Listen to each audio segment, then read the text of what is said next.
If you follow your dreams, you'll never regret it.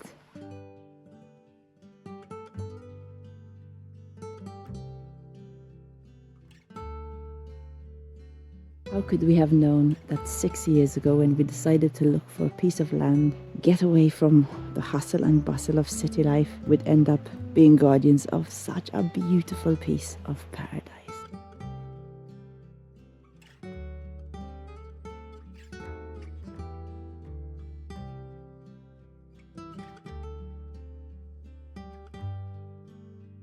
We have changed so much in all these years. We have learned so much too. The biggest lesson we learned is we have to live according to our seasons. Every season is different. Every season has its good and every season has its bad. We have to be flexible in order to not go crazy.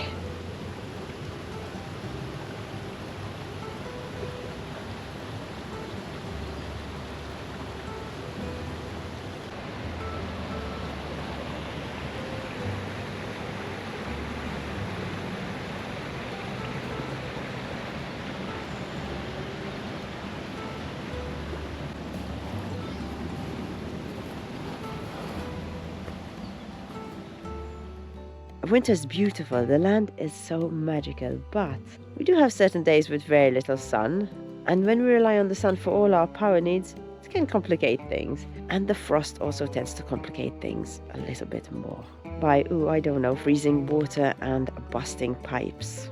Yeah, that happened to us a lot the first couple of years.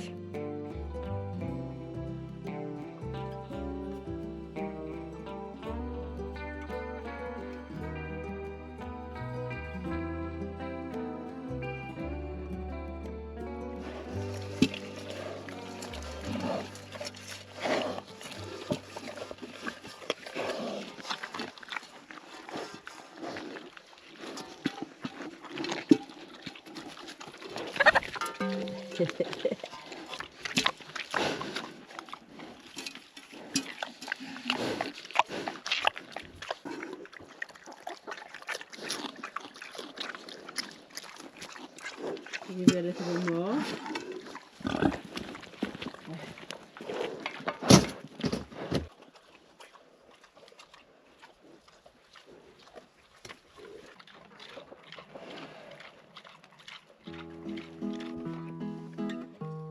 If you are new to our channel, you know that our land never disappoints us and keeps giving us all these lovely little surprises, as you'll find out in this episode also.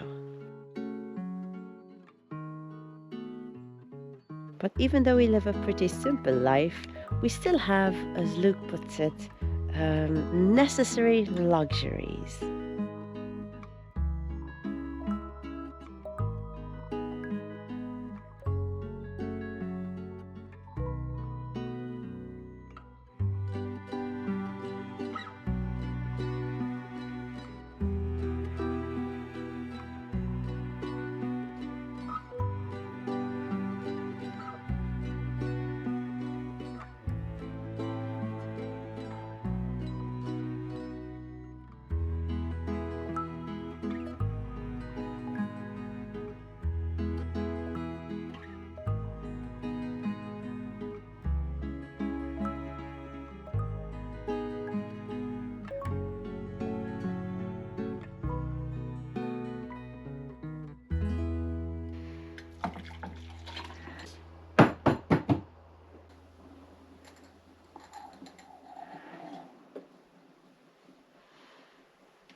How posh are we? Nice, smooth, creamy latte for an off-gridder. Thank you, Bluetti.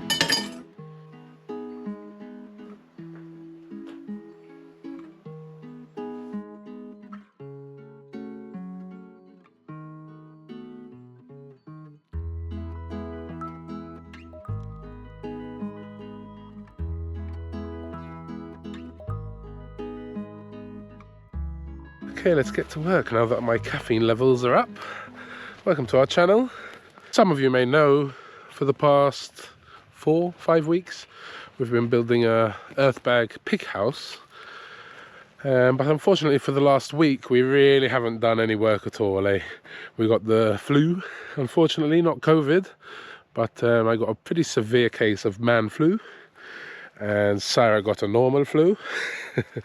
I'm kind of getting over it a bit now, feel a bit better. In the evening it's worse, and Sarah's about a day or two behind me, so she's still pretty bad. But today I thought I'd start because we really need to finish this pig house, because I'm pretty confident that at least Maggie is pregnant with a wild boar, so we'd like to have it finished so they can give birth in there.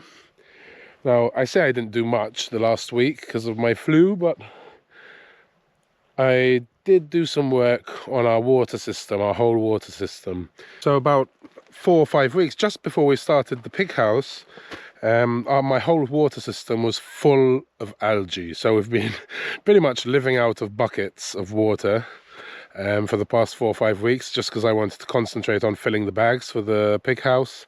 And yeah, once we finished filling the bags, I said, let me do the water because this is getting silly. I'm sick of having bucket showers and living out of buckets of water. So what had happened was this. I had another cover on this IBC tank up here and it got destroyed. In fact, it was pretty flimsy. This is a new one. It seems much better quality.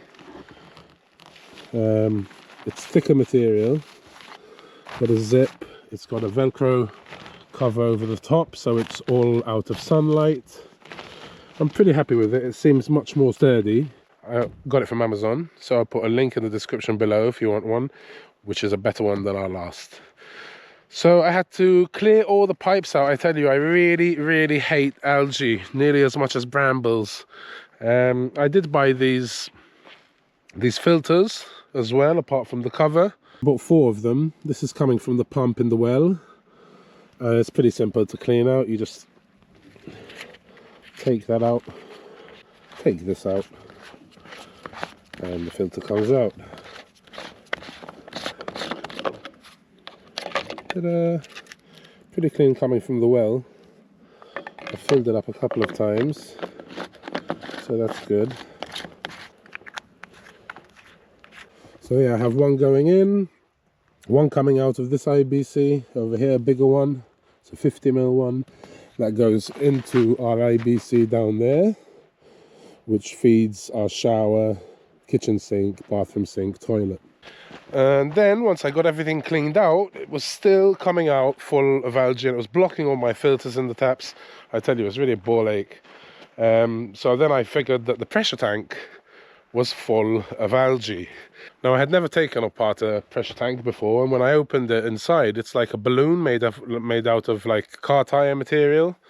But yeah, I took it out, pulled it out, turned it inside out, gave it a good clean, put it back together, and now we're all good finally. I'm really happy. Our water system is fantastic, and I took the opportunity now, once I was working on it, decided to insulate, because our water pump and water heater, which is behind this, is now all totally insulated. I tell you, these fridges we find by the side of the road are fantastic. We use them for raised beds, we've used them for the worms, and this one I used for when it's very cold at night. I can just bring it up, and I put this dodgy little spring here to close it, and at least it's safe and I don't have to stress. So I managed to fit everything in here barely, nice and snug, but now it's easier. And I also insulated our water heater here and all the pipes going in and out and everything, so it looks a bit space age, right? But yeah, really happy that now our water system is good and I was able to have a proper nice hot powerful shower. I also bought a new kitchen sink tap, which I'm really happy with. But anyway, enough about that. On to the pig house and cobbing. So the first thing we're going to do is cob it, which is clay, sand and straw. Now, the great thing about cob, if you build something with it and then decide not to use it or break it up or it gets wet, you can reuse it. So that is pretty cool. Now, I had dropped our pizza oven and our tandoor. It's where we built our outdoor kitchen over there. And I thought, I wasn't sure if I'd be able to reuse it, just because the pizza oven reached temperatures of like 400 or 500 degrees Celsius. And I thought once it's baked, maybe it won't be good to reuse. But we've had it here for the past 6 months or a year, pretty much. Here it is. And it's obviously been rained on, so that is pretty much good to use as is. I'm wondering if I might add a bit more straw, because it might have broken down or burnt out. Since it was an oven, I don't see many bits of straw. So we'll see. So that over there is the oven and the tandoor, and I think I'd used some for something else. But yeah, that's nearly a cubic meter, maybe 3/4, 2/3 of a cubic meter, but it's definitely not enough for the whole pig house. So I think I have some clay I collected about 2 years ago, hiding under a bunch of logs there. So I'll try and pull that out, see what I have. And also, we did get a delivery of sand. So been basically gathering materials and getting ready for all the cob. Well, you like it? No, don't take it. Come down. You're crazy again. What? You're crazy. Go down. Thank you.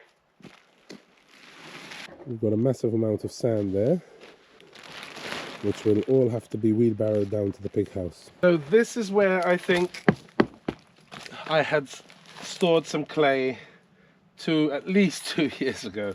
Sarah thinks I used it all. I think I didn't, so I'm gonna have a dig around, and hopefully we've got some there. Let's see.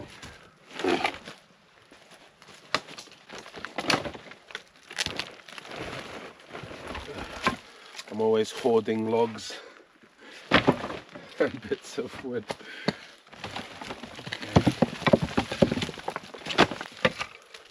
And beautiful pieces of olive. I'll make something out of that one day. It's like a treasure chest. Please be full of clay, please.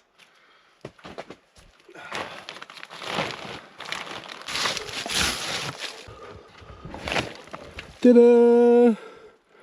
Is it clay?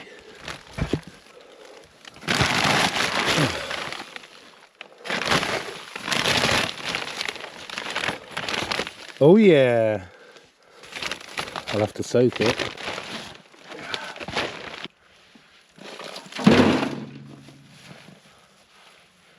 Now this is a stone.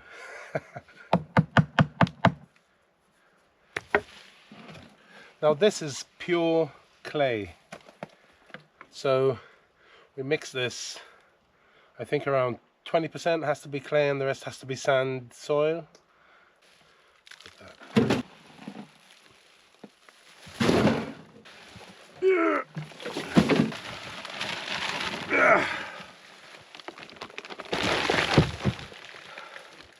What a score.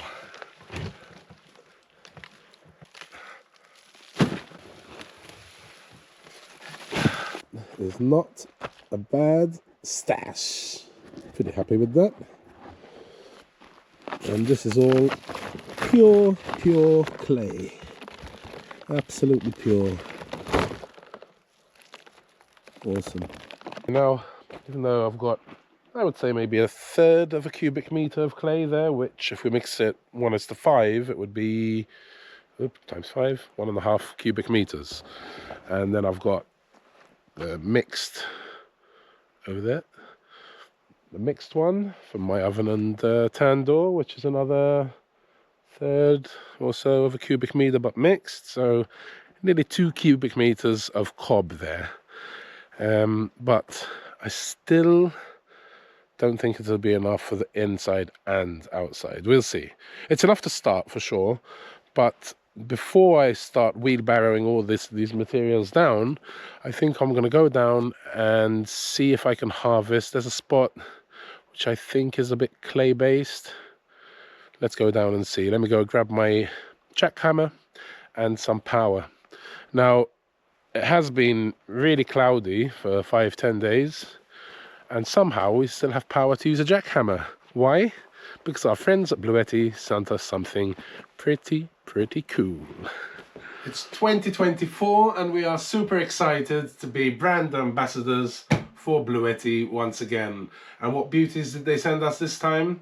Well, this is the AC200 Max. It's a beast of a solar generator. It is 2048 watt hours and it can put out up to 4,800 watts in surge. So if you've got some big demands to be met power wise, this is for you.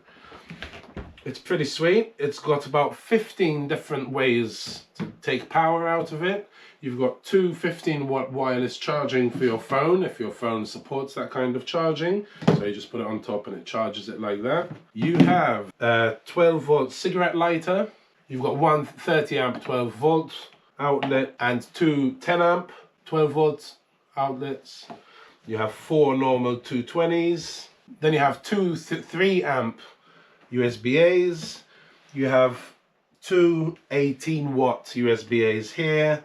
Then you have 100-watt USB-C. So you have no worries in getting power out of this. 15 outlets. That's pretty amazing. And the great thing about this is you can expand it with either the B230s or these beauties that are the B300s.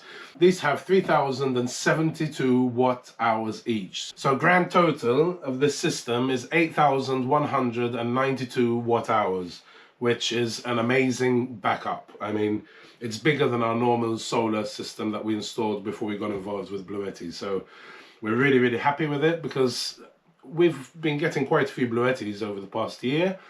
But and I've been wondering if I should get rid of my generator, because in winter, when you have 3, 4, 5 days of cloud, we normally have to put the generator to charge everything up. And I was wondering before we got this if I should sell the generator, because I thought I was quite power rich. But now, yeah, I'm definitely selling that generator. We've had, I would say, 10 days of cloud, really foggy and misty. And we've been fine. I mean, we've been using the washing machine, which normally we wouldn't be able to do in winter. We'd have to go to a laundromat. I've got my big coffee machine back there, which takes about 1,600 watts every day. It's just been really good to be power secure without having to put petrol into the generator and stay charging everything up. They're pretty beautiful. And don't they look good next to each other? Now this whole system will be going into our outdoor kitchen once it's built, but for now we're just having it here on the side. I do have the PV 350 solar panels that Bluetti also sent us, coming in over here. Now to charge it, this is pretty amazing, because if you just have this and you have a maximum of 900 watt solar input, so you could have two 450 watt panels coming into it. Hi Timmy. You like Bluetti, eh? Good boy. Good boy. So if you charge it with AC charging, they do send you the charger, the T500, which is a 500 watt charger. If it's a nice sunny day and you have 900 watt panels plugged in, and that gives you a total input of 1,400, which is pretty amazing. You can charge this up in about 2 to 2.5 hours if the sun is out. So that's pretty amazing. But also, you can also charge these individually, the B300s, with either a panel or another T500. So in effect, if you have 900 watt panels, the 500 charger, and these two plugged in as well with two 500 watt panels, it's a total of 2,400. So you charge the whole thing really quick. And the great thing about these, all the Bluettis pretty much, you can access them through the app on your phone, and you can do certain functions. You can stop it, you can turn it off, you can turn on the AC, turn on the DC. It's pretty easy, and they do update the app very often.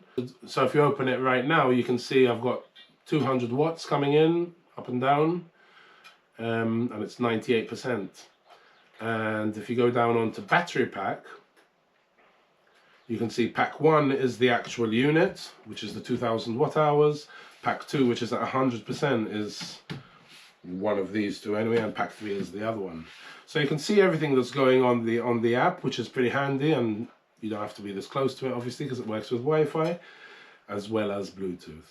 So yeah, we absolutely love it. If you're interested in getting a Bluetti, this model, these B300s are compatible with many of their units, so they're great to have because, I don't know, if like us you have different spots and you have different power needs at different times, you could say leave one with this, take this one to the other pack and move it around. It's quite handy that way, you know, where you can mix and match and move according to your needs. So if you want any one of these or any other unit, we'll put a link in the description below to their site. They always have these amazing sales. I think right now 600 euros off this one, which is great. I mean, who doesn't like 600 euros off? So thanks once again, Bluetti. I'm gonna go down and get some work done.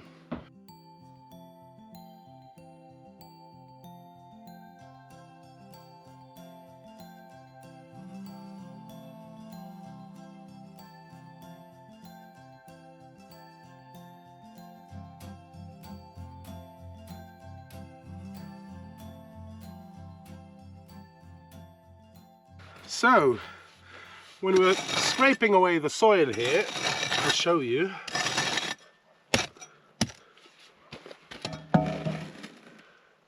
To me, this looks like clay with granite. It really does look like clay. So I thought I'm gonna jig it, chuck it in this, soak it in water overnight, and then strain it through a grate and get all the stones out, and we'll see what we end up with. So let's do this.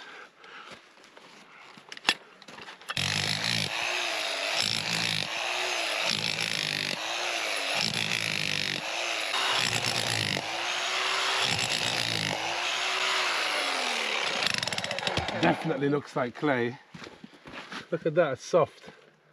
I mean, very heavy clay, a heavy based clay on clay.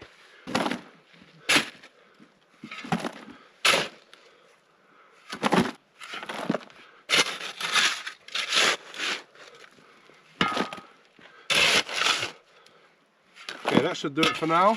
I don't want to do too much. Just to test the batch. But that is definitely heavily laden with clay. I tell you, we're either good or super lucky. Probably the latter. Okay.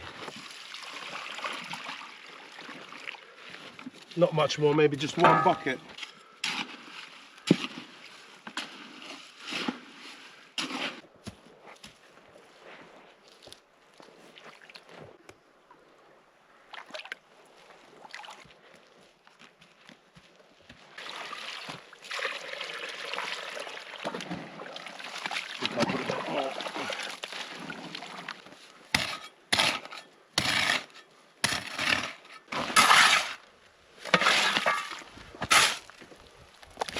I'm so lucky, I tell you. It really looks good.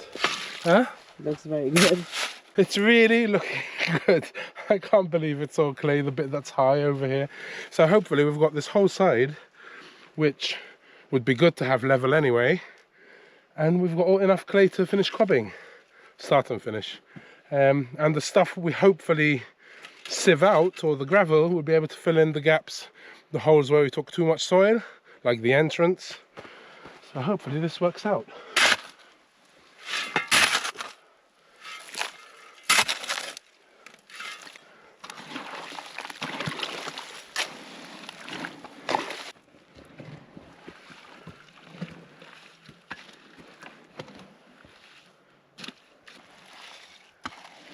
It's funny, we've been wanting to find clay on our land, and we have looked in the past, here and there.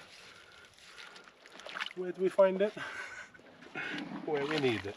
We'll leave this overnight. I might come down tomorrow with the attachment for a drill, you know, like to mix plaster or whatever, just to break it up a bit more. And then I think I'll put it through the sieve. So normally you check if your soil, I mean this isn't soil, has a high clay content. You make a ball, and if it falls apart quickly, there's very little clay, because the clay keeps it all together. Yeah. And look at that. Yeah. It's just stone, there's a few twigs. I see. It's definitely clay. Cool. Alright, let's leave it soak. I'll come back tomorrow.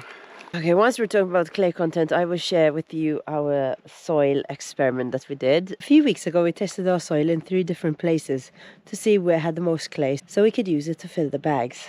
And the one with the most clay was the one at the site, which was amazing. But now, a few weeks on, the water has cleared as well, and I'm going to test our soil texture.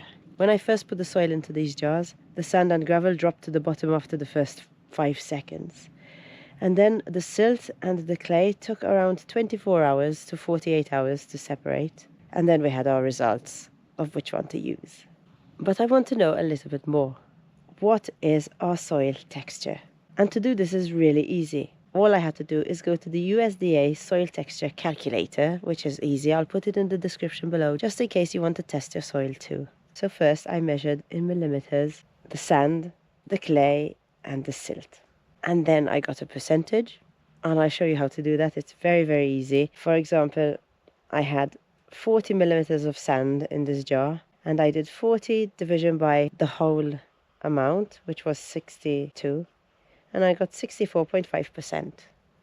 And then you put it into your calculator. And then clay, I had 4 millimeters of clay. The whole jar was 62 millimeters, so 4 millimeters division by 62, and I got 6.4%.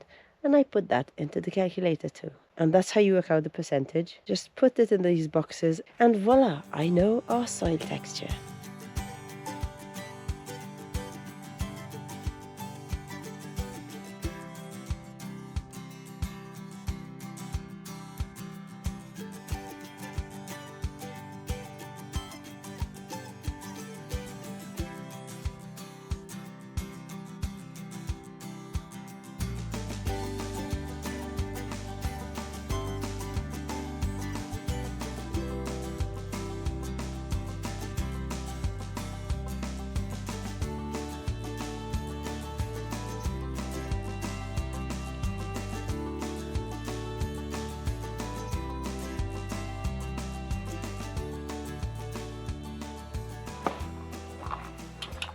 Sweet.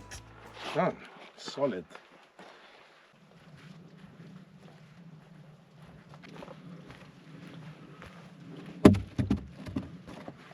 So this has been overnight. I put the camera a bit further away to try and not get it dirty. I think I'm going to be a mess.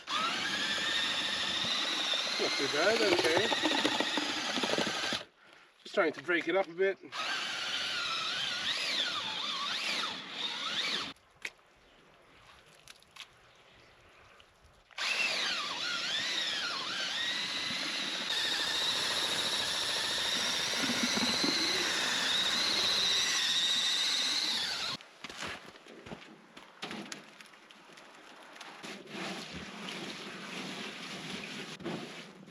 I don't want to put too much water with it, which would probably be easier because it'll wash the stones.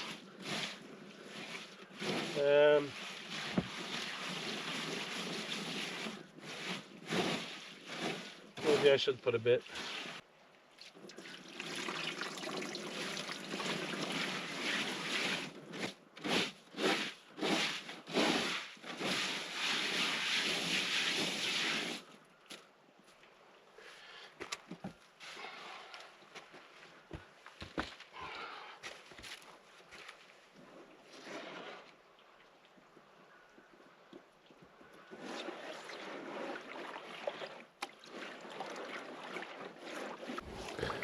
Okay, it was only like a tiny bit of a bucket,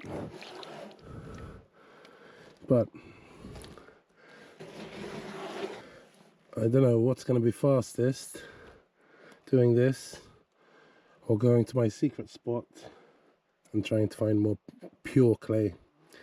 I think maybe the latter. There's quite a bit here.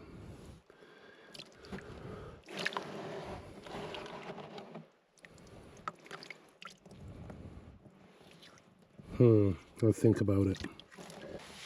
Okay, so I've done a little bit of research online. Now the only time we've actually made cob was for the pizza oven and for the tandoor about three or 4 years ago anyway, and we had done it like a pure sand, pure clay, and I think it was a 1 part to 4 part sand, 3 or 4 parts, I forgot, and a bit of straw and water obviously, but that was for the oven.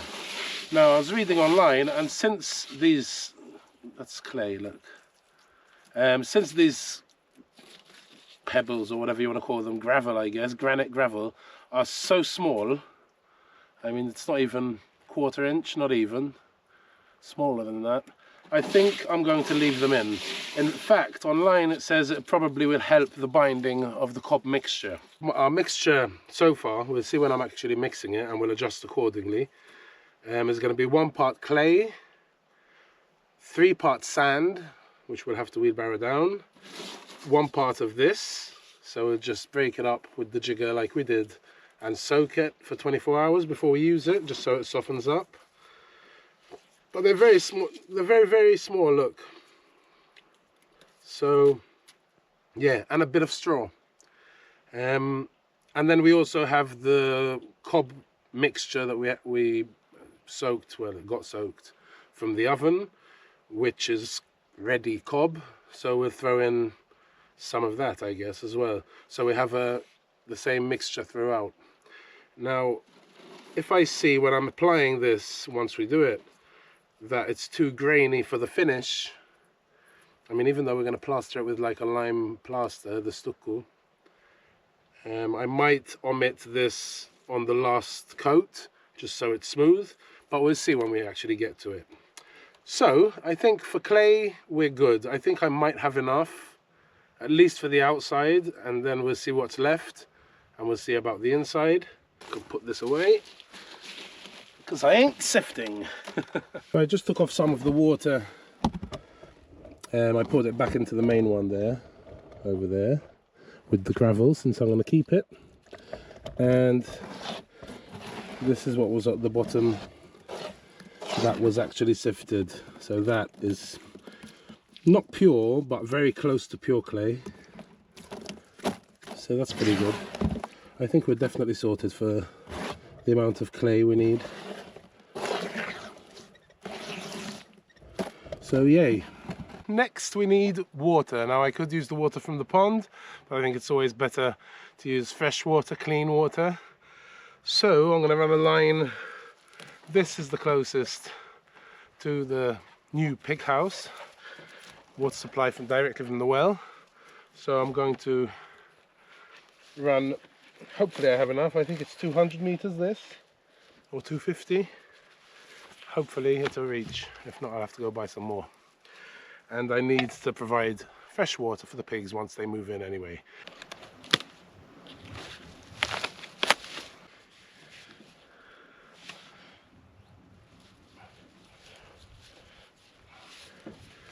Right, let's go down for a walk.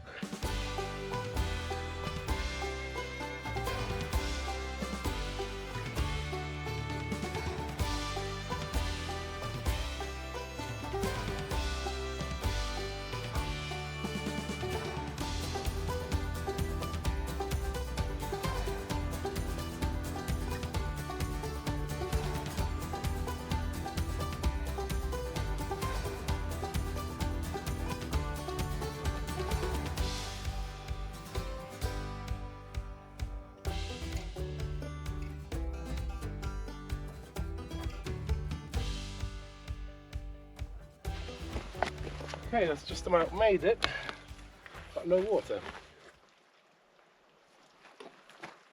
Weird. Oh, here you go. Alright, let's just do this. Put a tap on. And done. Fresh water. Perfect. Okay, so the only other time we've mixed cob was for our pizza oven 4 years ago, whatever it is. And it was just me and Sarah, but it wasn't a lot of materials, so we did it with a tarp on the floor and with our feet.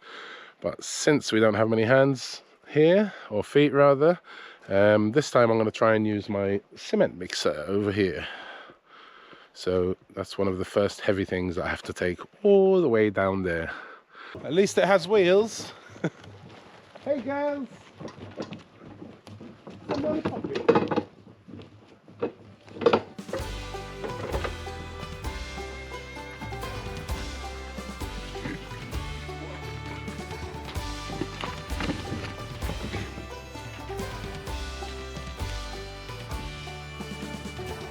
Okay, next, all this clay.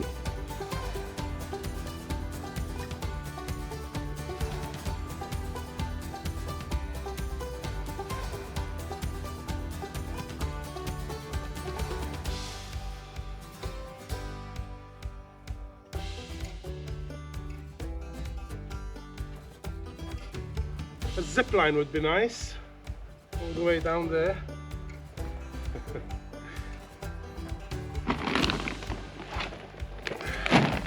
Here we go.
Last 2 sacks. And just in time because it's just started to rain.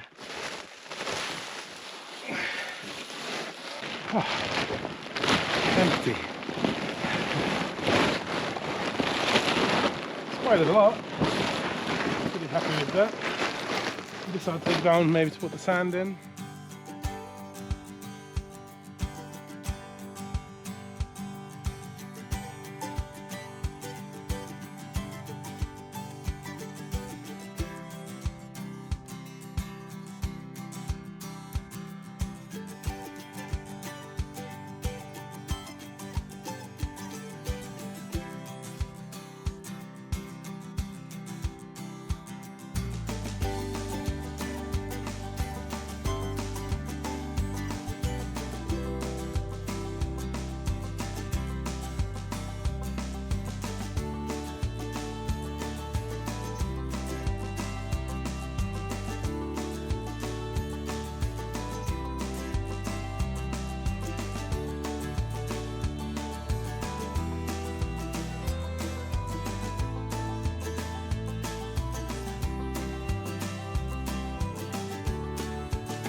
Not too much water, just enough to soften this clay up so you don't get lumps.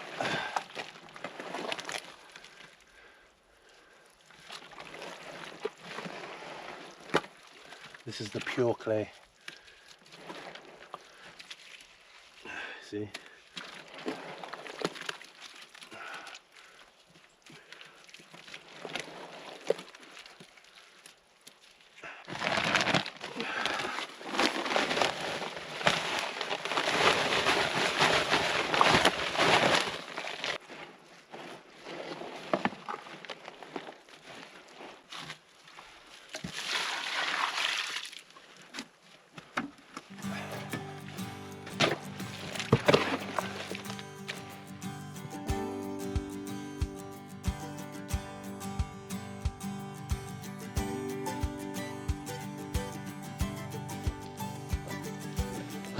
Wow, so tight. Whoa. Whoa.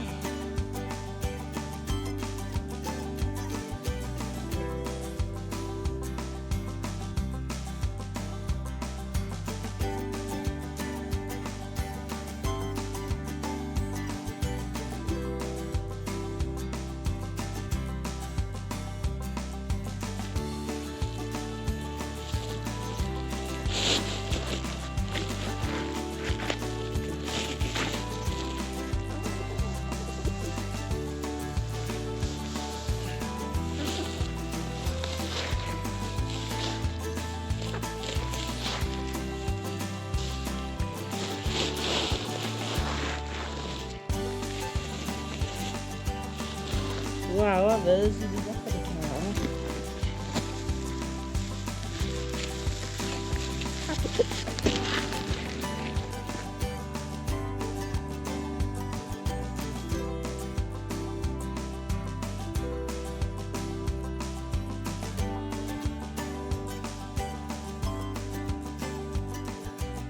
Alrighty, also got chicken wire, so the cob has something to grab onto, which is why I put those pieces of wire in the past few videos.